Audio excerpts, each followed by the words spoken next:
Hello everyone, welcome to our differential equation class. In this video we go over a few concepts of matrix algebra that we need to solve differential equations. We are going to start with a brief overview of why we need matrix algebra to solve a particular type of differential equations.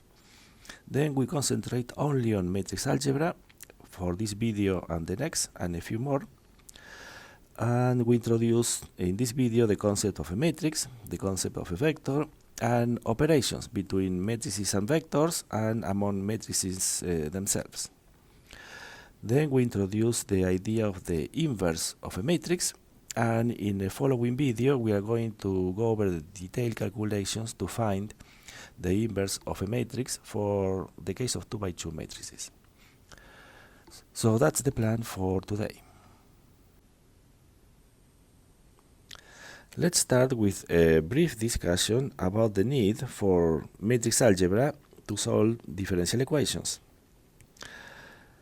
We need matrix algebra to solve a particular type of differential equations that they are called systems of differential equations. Let's see an example of a system of differential equations in the framework of population dynamics.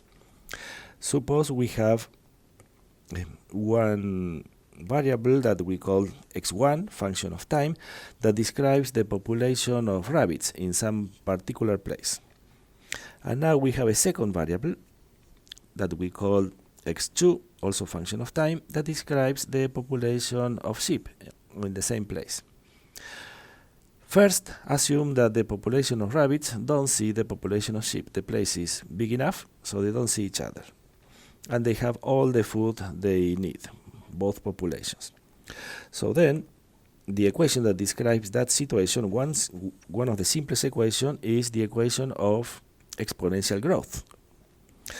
So the derivative of the population of rabbit is proportional to the actual population of rabbit at that time. We have solved this equation, and we know that the solution is an exponential that grows in time with this exponent. And the population of rabbits, well, that's the population of rabbits. The population of sheep satisfies a similar equation because the sheep also have all the food they need. They have a different coefficient here because rabbit reproduce like rabbits and sheep reproduce like sheep. But both systems are described by this, a similar exponential growth equation. This is a trivial case of a system because we have two equations for two unknowns, but here the equations are completely separate from each other, so we can solve the equation for the rabbits independently of the equation for the sheep. So this is a trivial case of a system. The interesting cases of systems of differential equation is when the equations are coupled to each other in the following sense. Suppose that the population of rabbit and the population of sheep, they are together in the same place. So the sheep are actually eating the food of the rabbits. So the rabbits don't have all the food they need or they want. They have less. That means that in one way to describe the situation is to subtract from the original equation for the rabbits a term that is proportional, some proportionality constant, to the population of sheep. The more sheep we have, the slower the rate of change of the population of rabbit is going to be. And the same effect happens for the sheep, because the rabbits are eating the food for the sheep. So here we have a second term with a different constant, because the effects are different. Sheep are larger than rabbits. So, and proportional to the population of rabbits. And now what we have here is what is called a coupled system. We have two equations for two unknowns, but now the first equation cannot be solved independently of the second, because to solve this first equation using the integrating factor method, for example for x1, we need to know what x2 is. But x2 is a variable. So we need to solve the equation for x2 to know x2. But to do that, we need to know x1. So we cannot solve one equation and then to solve the other. We need to solve both at the same time, and this is what we call a coupled system of equations. Here we have a particular case of two equations with two unknowns. The unknowns are x1 and x2 as a function of time. This is what is called a system of first order, is linear, in this case, linear differential equation. In general, this is not the most general case. The most general case is for 2 by 2 system. So a system with two equations and two unknowns is called 2 by 2. So a 2 by 2 system of first order linear differential equation is a system more or less like this. We have two equations, two unknowns, x1 and x2, and now the first equation contains, the equation for x1 contains x1, x2, and some source term, and something similar happens for the second equation, that all these two source terms are different, these coefficients are different, would be different, and these two coefficients could be different. It turns out that a system of first order linear differential equations can be solved using algebra of matrices. How do we what is a matrix and how do we use a matrix to try to solve this system? Recall, we cannot solve one equation after the other, because to solve this equation we need x2, and to solve for x2 we need x1. So what we are going to do later is we are going to introduce a new variable that we are going to call a vector variable x, that is going to be a column vector where the first component is going to be the first variable of the system and the second component the second variable, and this is called the variable vector. Then we are going to see that computing the derivative of this vector is equivalent to computing the derivative of each component. This is what we say here. From the definition of the derivative, it's easy to see that. Now we are going to put all these coefficients and in one place, and the order is important because this coefficient is the coefficient of the first equation that multiplies the first variable, and this coefficient here is the coefficient of the first equation that multiplies the second variable. So the names are important, the positions in the equation is important. We are going to put all that information in one place that we are going to call A, and it's going to contain all four coefficients, and this is going to be the matrix of coefficients of the system. And something similar is going to happen with these two source constant or function that we have there. We are going to put it into a vector, and then what we are going to do is we are going to rewrite this system using these objects here. And in order to do that, we need to introduce a product between the matrix and the vector, and the product is such that the result is what we have here. So we are going to introduce the matrix vector product, matrix acting on a vector, as the matrix acting on the vector, and the result has to be what I have here. So this is going to be, you see what we have here is the product of these two components with these two, and we add up. So we are going to introduce the matrix vector product as A11 x1 plus A12 x2, and this is the first component of a vector, and the second component is going to be this product, but now with these coefficients all add together, so we can reobtain this part of the equation. So let's put it here. We are going to have A21 multiplied by x1 plus A22 multiplied by x2, and we put all this into a new vector. First component, second component. With that notation, then this equation that we have here is gonna, this equation that, well, we need to give it a name, so let's call it equation 1.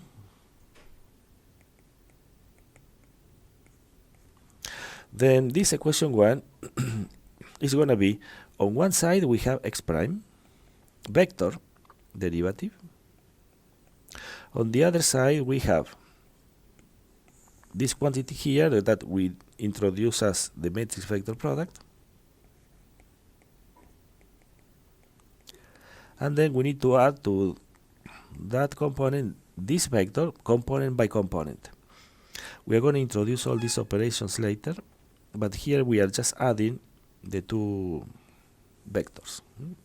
Matrix vector product is the result is a vector, and then we know how to add vectors component by components. And now this is how the system looks like. The original system of first order equation can be written in terms of a matrix and a source vector and a variable vector.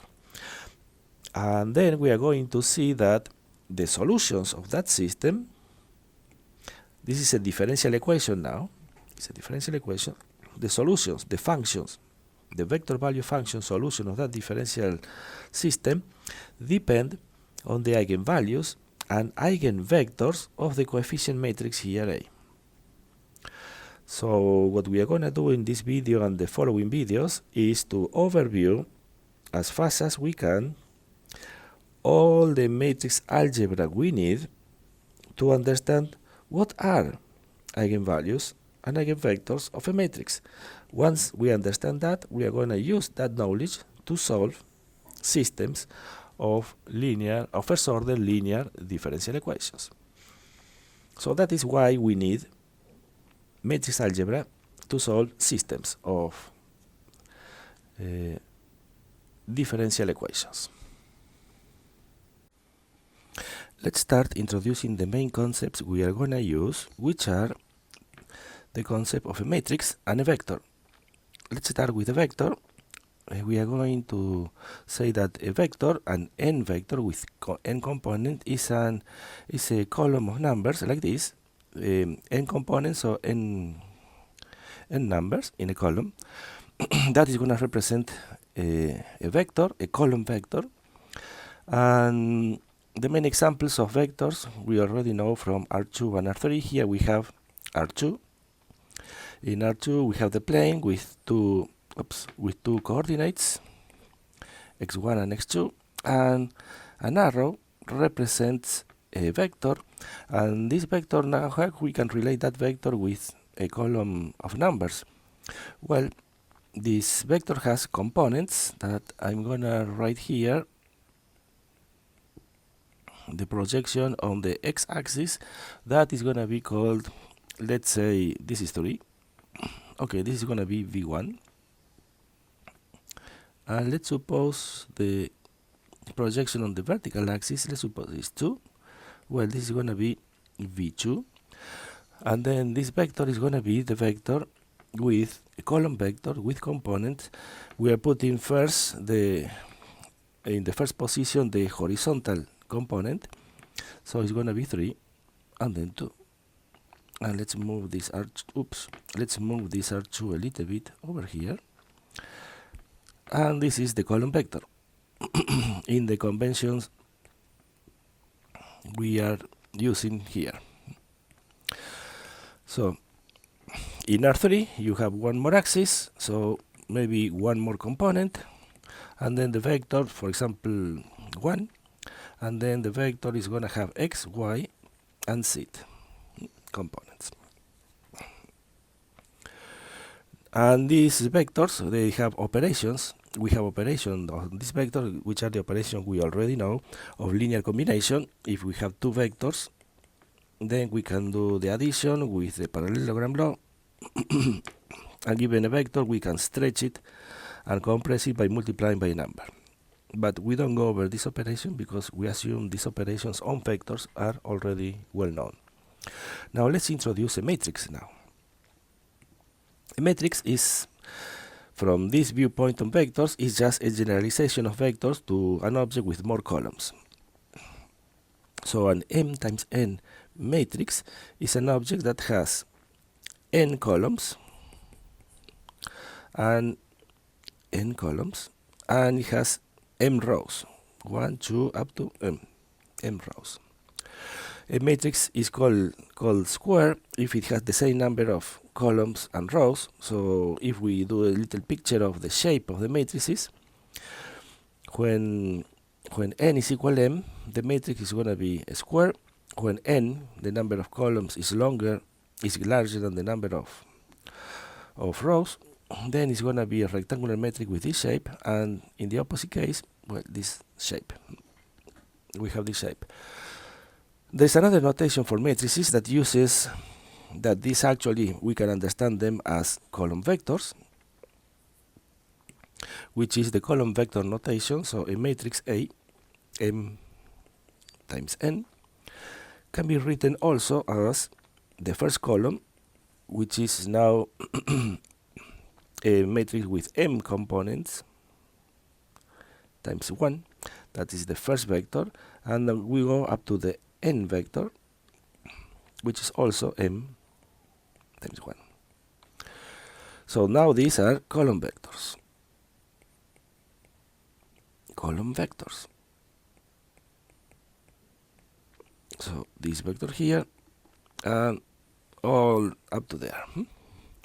An example in the simplest case is 2 by 2 matrix. So this here is a 2 by 2,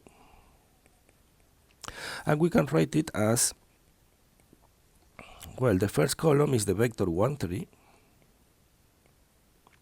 and the second column is the vector 2, 4. Very simple stuff so far. Okay. Now that we have matrices and vectors, we can introduce operations with these two objects, and the first operation is going to be the matrix vector product. So here it is, the matrix vector product. What is that? Well, the idea is that the matrix is going to act on a vector. We are going to have a matrix with a particular shape, is going to act on a vector with a particular shape, and the result is going to be another vector with its particular shape. What this operation matrix vector product is going to say, we can see it also in this schematic picture, is that a matrix is actually a function that acts on vectors. The matrix is going to be a function that acts on a vector, and the result is another vector.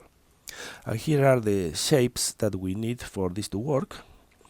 If the matrix has shape, arbitrary shape m times n, in order the product to work, the vector the matrix is acting upon has to have the same number of rows as this has columns, and then the result is going to be a vector with m columns, m rows.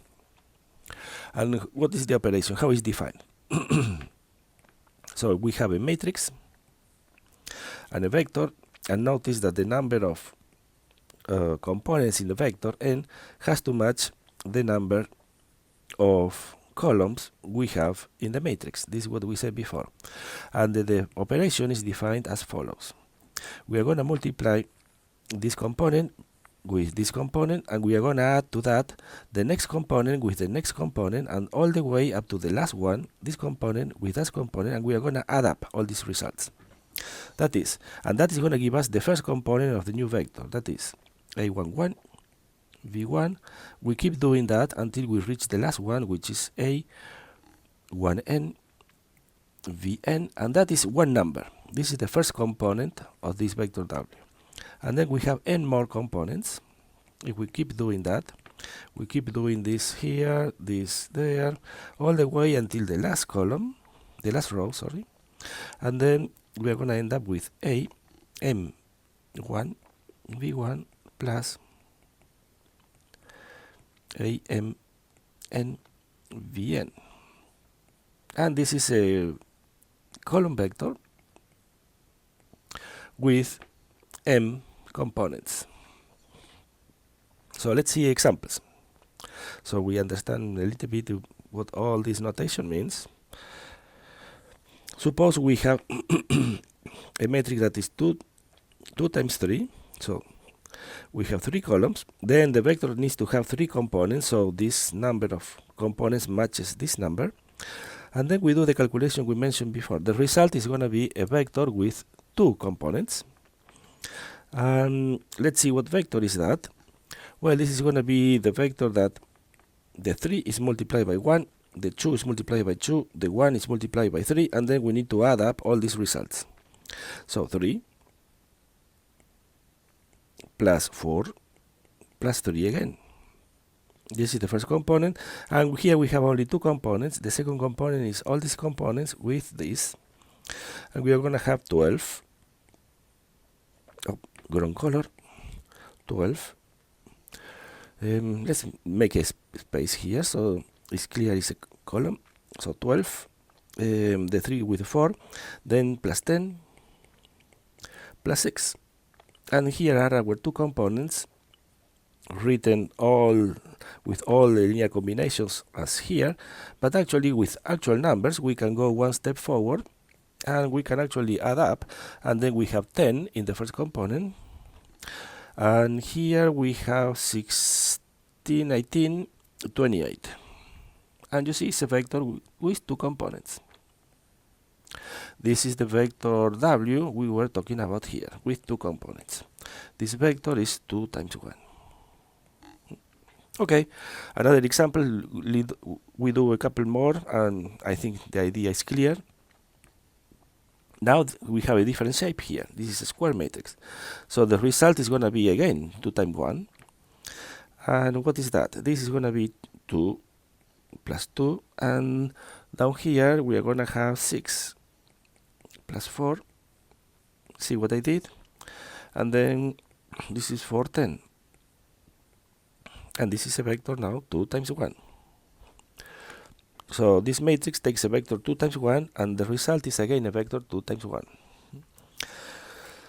And our final example is a matrix with this shape now. It's a rectangular shape in the opposite way before.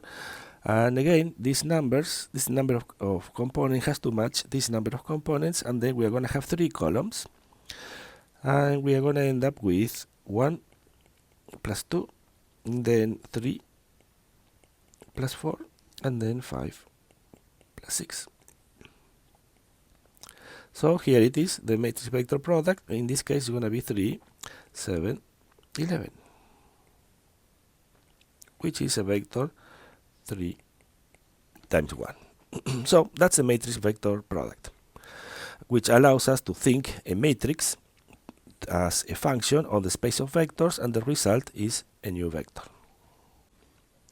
Our next operation is the linear combination of matrices, and we are going to first focus only on the case 2 by 2 just to fix ideas, but it works for n times n arbitrary shape matrices, and we are going to define it in the same way we do linear combinations of vectors.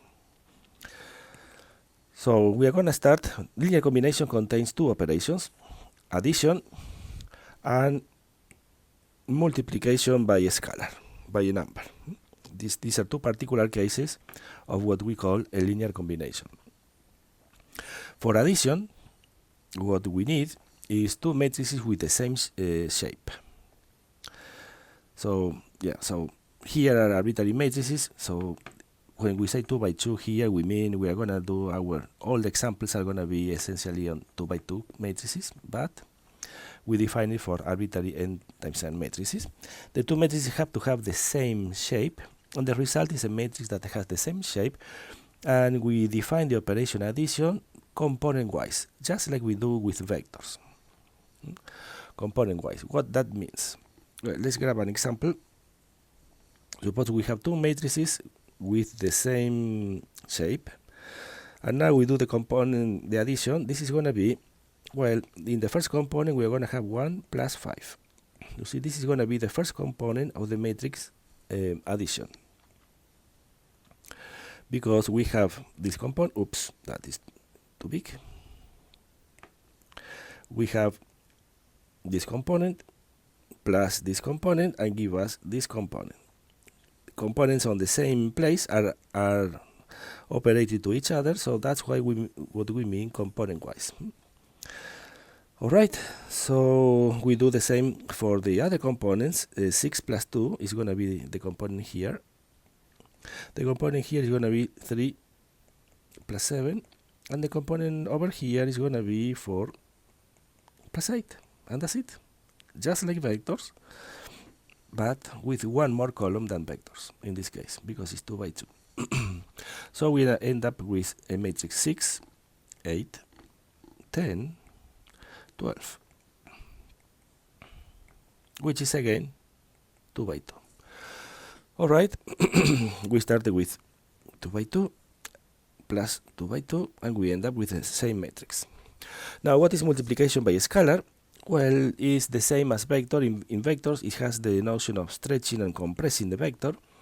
And what we do here is, the scalar is a matrix 1 by 1, so we call it a scalar. And we multiply a scalar by a matrix. When we put parentheses, we mean that this multiplication is already done. And again, we are going to do it component by component. And the best way to define it is, well, if you have a matrix with components,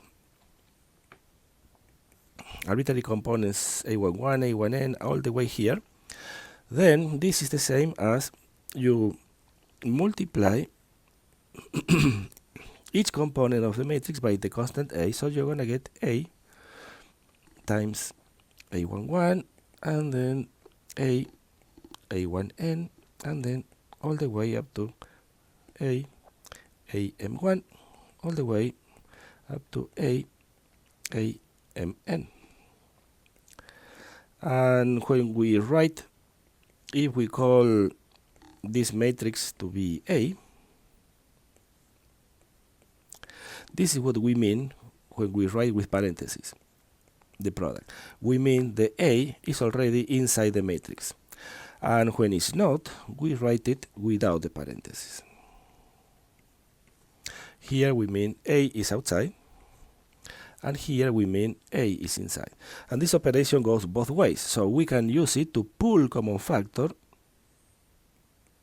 a constant. Suppose all the components have well, let's do an example first. Here, the operation is then nothing more than 3, 6, 9, 12. So the operation goes in this way. But if you have a matrix like this, you can actually pull common factor a 3, and then you are in 1, 2, 3, and 4. It can be used to pull out a common factor from a matrix. Alright. Now, this, and because we do it component by component, what is it here? You see, this component here is that times that. This is what we mean component-wise here. Now we can generalize this idea, and we can define the multiplication of arbitrary matrices in the same way. We could do that. We are not going to use it, but we could. So this is a remark now. We can use this idea of stretching and compressing to define matrix multiplication. Now we generalize this product from a matrix and a scalar to two matrices. Component-wise, for example, we could say, oh, we have two matrices now, the 2 by 2 and 2 by 2, and now we can multiply component-wise and create a new matrix. Yep, we could do that. And here, for example, we are going to have one, let's do it in our color. This is going to be 1 times 4, so 4. Then, okay, let's write it down. 1 times 4, then 2 times 3. We can do that perfectly fine. 3 times 2 and 4 times 1. And here we have a product matrix, which is 4, 6, 6 again, 4.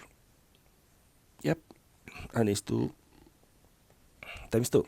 Yeah, we can define that. In fact, this definition is fine, but it's not very useful in applications. When you are using linear algebra and matrix algebra in application to describe physical phenomena, this product doesn't show up at all. So it's good mathematical definition, but what the product of matrices that actually shows up has to do with composition, and is what is actually called matrix multiplication.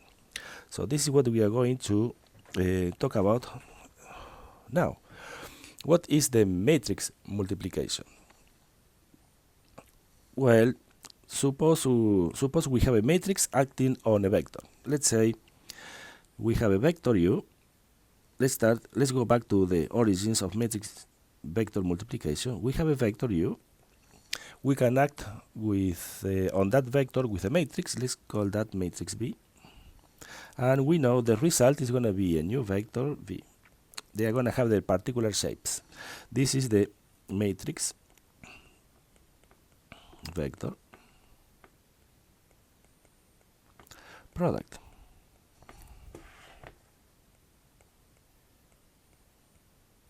Okay. Now we have a vector V. Here the result is a vector V. So we can grab another matrix with the appropriate shape and act on this vector, and the result is going to be another vector, a different vector. Let's call it W. Alright. But now we can put here what we mean by V, and well, here we have W, and V here is nothing more than the vector V is the matrix A acting on the vector B times U. So actually we can write this expression as a vector U, then some matrix is going to act on this vector, and the result is going to be the vector W, from the very first vector to the very last vector, skipping the intermediate vector V. Well, that matrix M that we call here, M, is the multiplication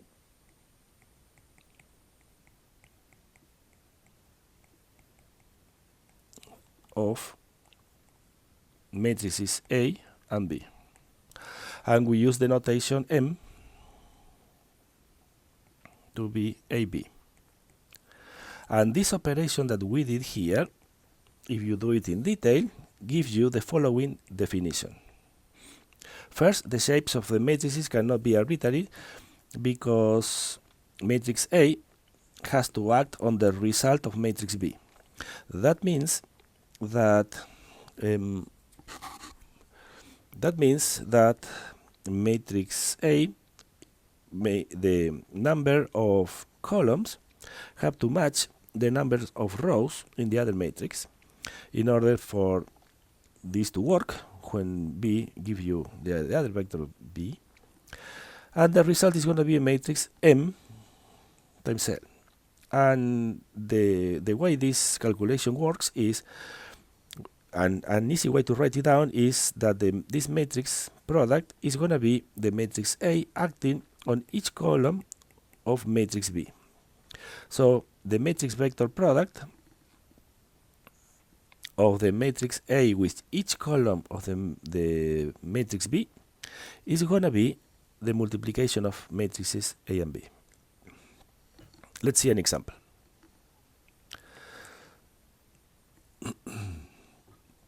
Here we have two matrices, both are 2 by 2. Let's see what this is equal to. Let's use this definition here. Okay, so solution. What do we need to do? Well, we need to do the product according to that definition. So we have matrix 1, 2, 3, 4. This is matrix A. Then we have matrix B, which is 5, 6, 7, 8.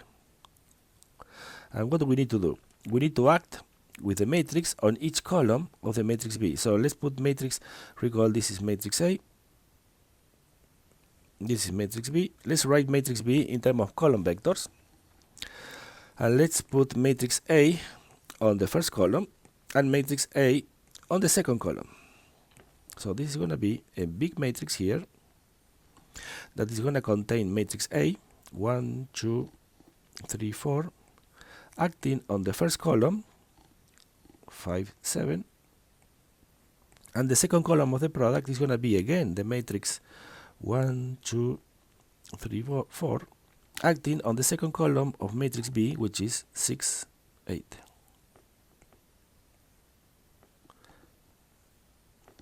That is what we say here, and what we say here. And now these are matrix vector products. This times that, and we get the two components. This times that, first component, this time that, second component. So let's do it. In the first component, we're going to have 5 plus 14, and then 15 plus 28. That is going to be the first component of the product. I did this calculation here, and now let's do this calculation. Second column is going to be 6 plus 16, and then 18 plus 32. And here are our 4 components. So we can finish the calculation saying, alright, we end up with 19. A matrix, then this is 3, 3, 4, 43. Then here is 22. And then here is 4, 5, 50. Okay. And that is our matrix, which in this case is 2 by 2. So usually when we do this product, the matrix multiplication, we don't write this step, and we go directly from the initial writing of the calculation to here. We skip this step, and sometimes it's forgotten where that we have this step, and this is how we define the matrix multiplication, because we always go from here to here by saying, what we need to do is we need to grab these components, first column, first row, and add them together. Then you need to do the next component, for example, this one again, with the second component here, and you're going to get this component here.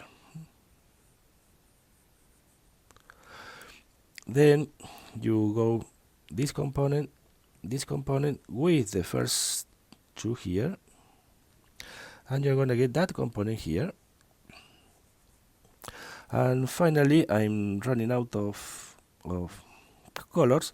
Well, the last one. So these 2 components with these 2, you're going to get that one here. So we don't need to write the intermediate step. Okay, so that is the matrix multiplication. Before we leave the matrix multiplication, let's comment on a couple of properties that this product has. And to show these properties, we are going to compute 2 matrix products, AB and BA, where A and B are these matrices. So let's start solution. And we are going to compute the products a little bit faster now, skipping the step we say we usually skip. So AB, what is that? Well, first we put matrix A, 1, 2, 1, 2. Then we multiply by matrix -1, 1, 1, -1. Okay, we got that. And what is that product? Equal to. So recall, we are going to do these 2 components times these 2, and we are going to add them together. So the result is -1 plus 2, then I did this times that, and then I have to do the same, so it's going to be exactly the same result, -1 plus 2. Now I need to do that times that, so that is going to be 1 minus 2, 1 minus 2, okay, and the other is going to be exactly the same, 1 minus 2. Okay, so what do we get? We get a matrix that is 1, 1, -1, -1. Fine. Now let's do the other product. The product BA. We may think why we need to do the other product, because once we do AB, we already have BA, isn't it? The product always is commutative. Well, not for matrices, actually. Let's see what we get here. So now we need a matrix negative 1, 1, 1, negative 1, multiplied by matrix 1, 2, 1, 2. Notice what do we get now. That times that is actually 0. This times that is 0. This times that is 0. And this times that is 0. So we get the matrix 0, 0, 0, 0. So two things from here. Well, let's write it down. Well, yeah, let's write it down a little bit slower. So we get like we did before, negative 1 plus 1, negative 1 plus 1, negative 2 plus 2. Oh, sorry, this is like this. And then this is 2 minus 2. And this is what we said before, 0, 0, 0, 0. Okay. So what this says? A couple of things. First, that whenever we do A times B, sometimes could be that is not equal B times A. So we say that the product is not commutative.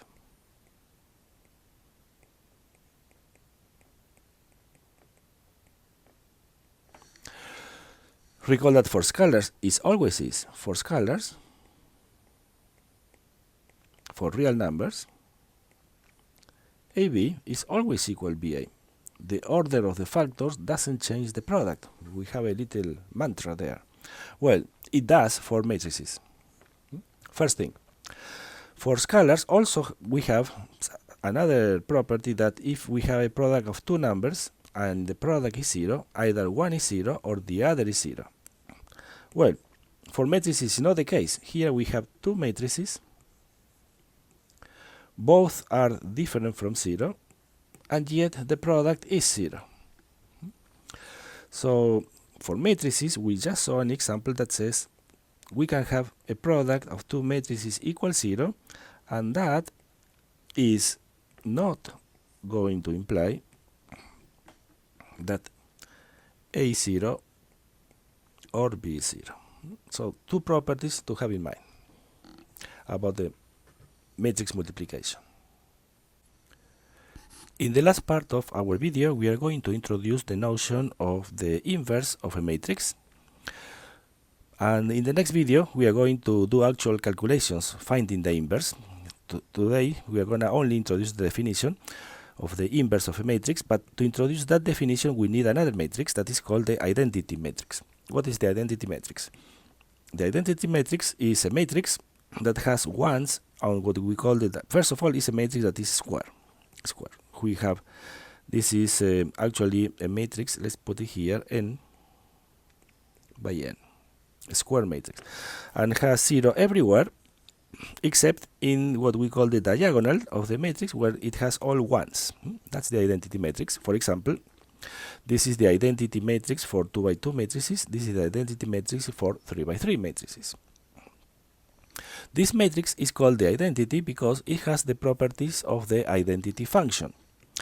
What is that? Well, recall, a matrix is a function on vectors, and the identity matrix, this matrix acting on any vector, the result is exactly the same vector, and this is true for all n vectors.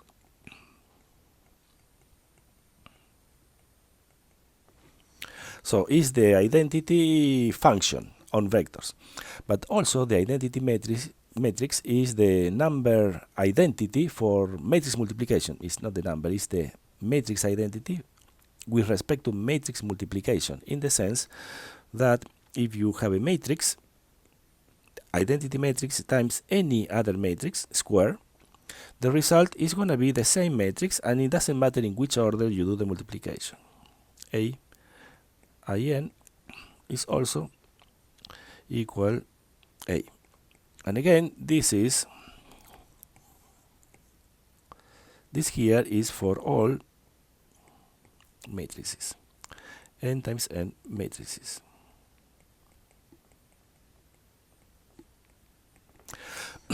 So it's the identity function and is the identity in matrix multiplication. Okay. With that matrix, we can define what is the inverse of another matrix. The inverse, given a square, only a square matrices we are considering. Given a square matrix A, we are going to say that this matrix is invertible if and only if there exists another square matrix, same shape, that we call it, this is a name, A power -1. This is just a name, and let me write it down a little bit better so we can understand what we are saying. This is just notation. We could call it B if we wanted, such that this new matrix times the original matrix is the identity, no matter if you multiply on the left or on the right. You get the identity matrix. Whenever that happens, whenever this matrix exists, we say that A is invertible and this matrix is its inverse. So to know the inverse of a matrix, first of all, not every matrix is invertible. We are going to see that some matrices are not invertible, and we are going to find a way to compute whether a matrix is invertible or not, and when it is, then we are going to be able to find the inverse matrix. Another remark is that knowing the inverse matrix is very useful to solve algebraic linear systems, so system without derivatives. For example, let's recall what an algebraic linear system is. An algebraic linear system is something of the form, something like that. You have coefficients, variables, more coefficients, the same variables, equal some other coefficients. And you want to find here x1 and x2. So this is an equation, no derivatives, it's just an algebraic equation. The variables that you want to look for are x1 and x2. Okay. Why knowing this object is important to find this solution? To understand that, let's use matrix notation. So if we use matrix notation, how we can write our system? Then equation 1 is something of the form A, let's write it here, A x equal B, where we introduce the matrix A to be the coefficients A11, A12, A21, A22, isn't it? And the variable is now, the vector variable has all the variables, which are x1 and x2, and the vector B has the source vector components b1, b2. Okay. So we wrote it in using matrix notation. So what? Well, suppose now that A is invertible. Suppose the matrix A is invertible.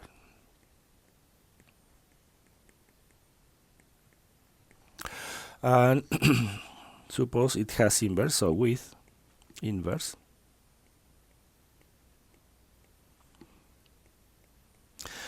like that, A inverse. Okay, so then what? Then we can multiply the whole equation by the inverse and solve the equation.